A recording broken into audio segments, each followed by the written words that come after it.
Nalaman mo nang gumamit. Oo. Anong tawag sa kanya? Gimbal. Gimbal? Oo. Para siyang selfie stick pero ano siya, nagagamit siya pag video or something. Parang remote na. Ito na Oo. yung control mode. Ito na rin control mo. Tapos yung movement. Yung movement, nagmo-move din siya. So, hindi nakikita sa camera, sa Oo. video mo.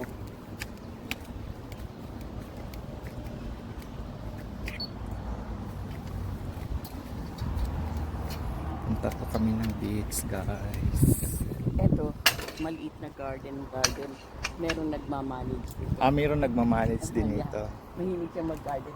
Tingnan mo, ewan ko kung alam mo ang rosemary. Yeah, alam ko Yan, to. rosemary. Pang halo-halo sa ano. Oo, sa steak or something.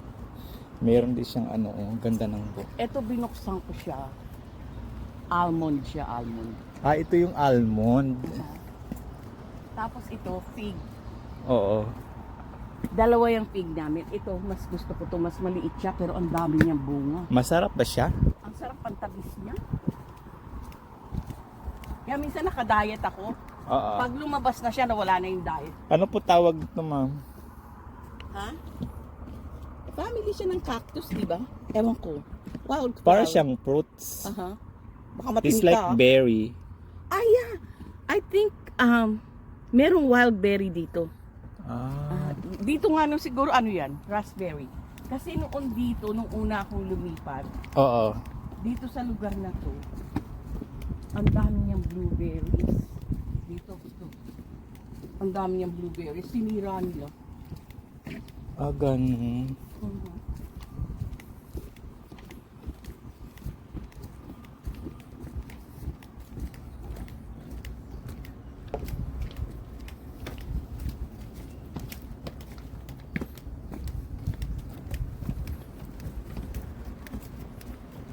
Ang ganda naman ito. Minsan, naandun ako sa taas, nakita ko may dolphin. Tumakbo para ma-video ko siya. Pagdating ko dyan, lumayo na sila. Ibis na ibis. Kasi naandyan lang sila naglalaro sa lapit-lapit. Ay, ang ganda ng dagat. I think they're getting ready to put some more sand. Ay, artificial lang pala to dito. Hindi Ano? totoo siya, kaya lang kinakain natin. Totoo siyang sand. Dinadagdagan nila. Okay. Nakita mo yun sa across the bridge? Oo. Kasi yung nakatambak na yun, Oo. doon sila kumukuha.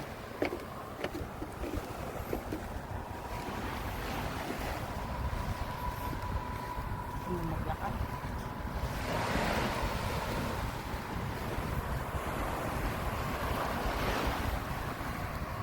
Ito nakita namin. Ang ganda ng buhangin. Parang Boracay. Ganito ba Boracay? Parang mas maputi pa dito yata.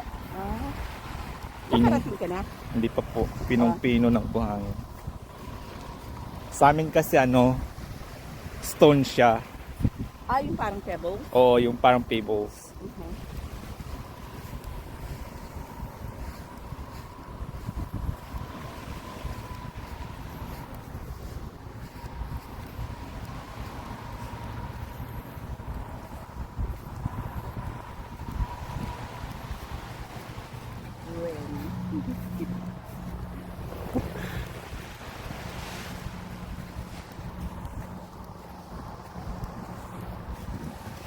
Nung una sila nilipat 8 years ago, yung mga pamangkin ko, yung isa 3, yung isa 5, yung isa 8. Panay sila babae. Usually dito sila kasama. Sa akin. Ngayon mga teenager na, Hindi na nagpunta. hindi na. Kasi sarado pa yung swimming pool siguro. Okay. Dati naglalakad ako barefoot. Natingit ako dito. Ayoko na maglakad ng mga